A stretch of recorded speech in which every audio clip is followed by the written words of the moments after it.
On a Good Wife, by Aristotle, and Love is Patient, Corinthians.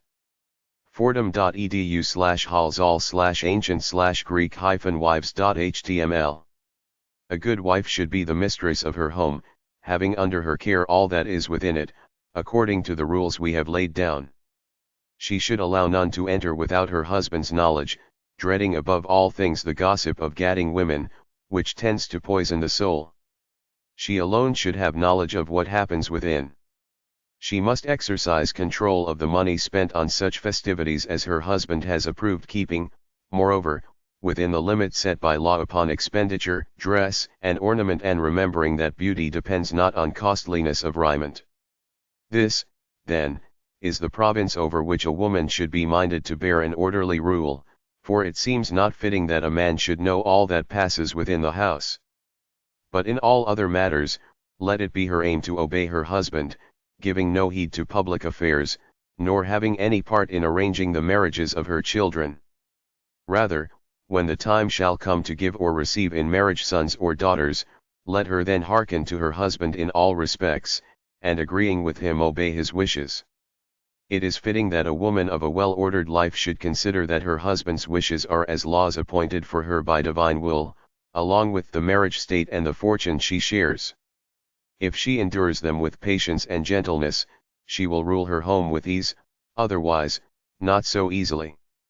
Therefore not only when her husband is in prosperity and good report must she be in agreement with him, and to render him the service he wills, but also in times of adversity.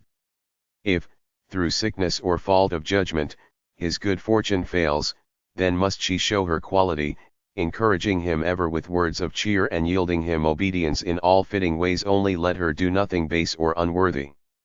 Let her refrain from all complaint, nor charge him with the wrong, but rather attribute everything of this kind to sickness or ignorance or accidental errors. Therefore, she will serve him more assiduously than if she had been a slave bought and taken home. For he has indeed bought her with a great price, with partnership in his life and in the procreation of children.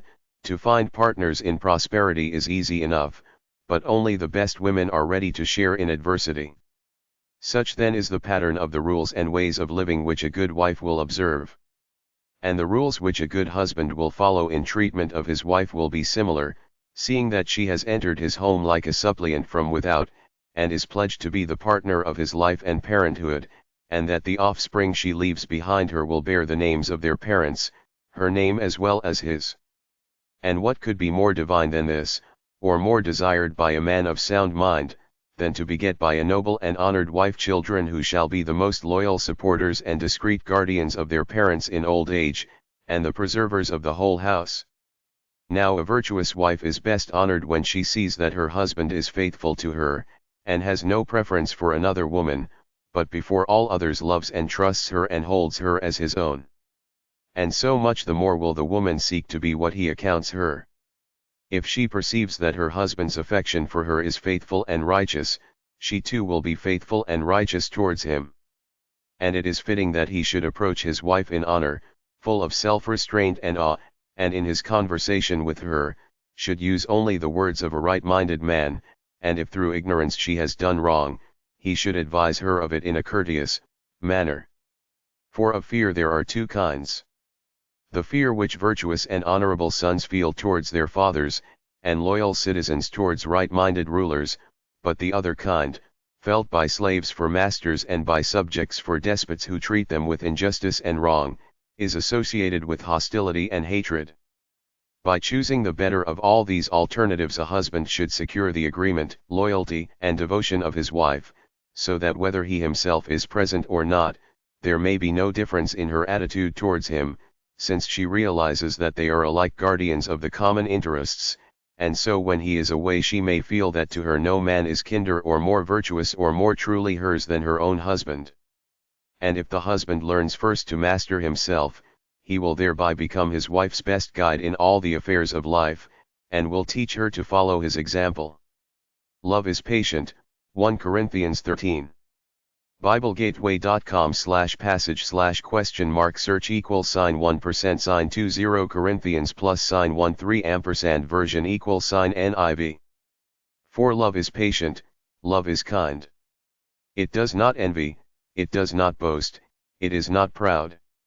5. It does not dishonor others, it is not self-seeking, it is not easily angered, it keeps no record of wrongs. 6. Love does not delight in evil but rejoices with the truth. 7. It always protects, always trusts, always hopes, always perseveres. 8. Love never fails.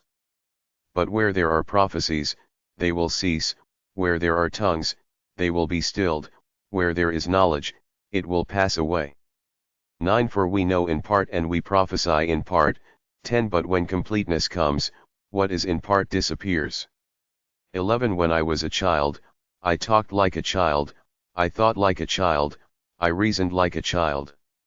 When I became a man, I put the ways of childhood behind me. 12. For now we see only a reflection as in a mirror, then we shall see face to face. Now I know in part, then I shall know fully, even as I am fully known. 13. And now these three remain, faith, hope and love. But the greatest of these is love.